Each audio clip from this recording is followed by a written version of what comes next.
Hello. In this little video, we're going to revisit the photo we worked on under Jim's buttons, and we're going to see how the use of layers can help us to improve this photo. Now, here's the photo we finished up with, taken from in the cockpit, and the outside is still not great. Partly because we're shooting through quite thick perspex windows, and it's still quite a lot overexposed despite the tweaks that we did. So how about we substitute the background there for something else? So here's a photo I took at the same time when we were visiting the fireplanes. So let's use that. Let's see if we can put that view out of the windows. So going back to this one, if we make sure that layers is selected here, and we can add a new layer, we can either do layer, new layer, or Control Shift and N. And let's call this one background.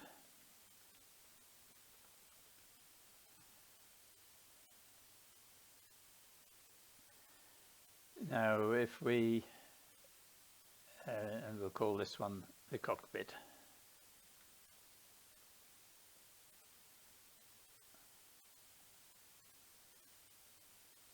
So if we just turn off the cockpit layer, we've got a blank new layer.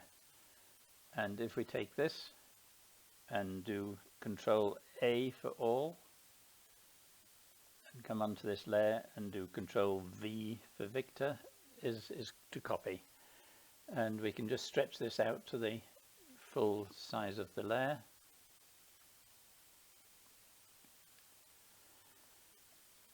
and if we turn on the cockpit again, and if we make that now the active layer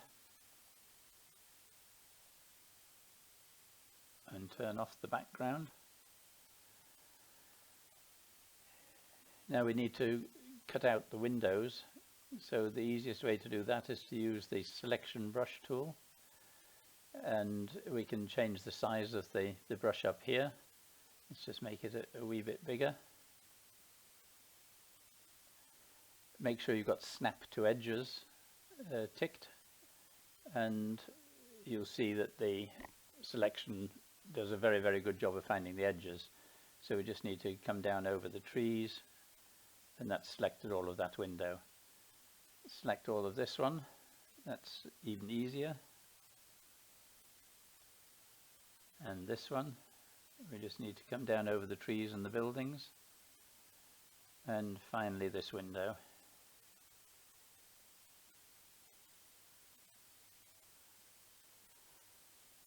And then if we just hit the delete key, we've now got blank windows. Let's just get rid of that bit. Now if we turn on the background layer, and if we drag him below the cockpit, we can get rid of the marching ants by doing Control D for deselect, and we've got a more interesting view out of the windows now. Now here's the clever bit. If we make this the active layer, the background, and go to adjustments, we can make whatever adjustments we want, and it only affects that layer. So we can work on that part and do whatever we want. Or if we go back to layer, we can make the cockpit the active one and go back to adjustments, and we can make adjustments just on that there. So we can basically do the editing in two halves, and of course it doesn't have to be limited to two. You can have many layers. In Affinity there is no limit to the layers. You can have an infinite number.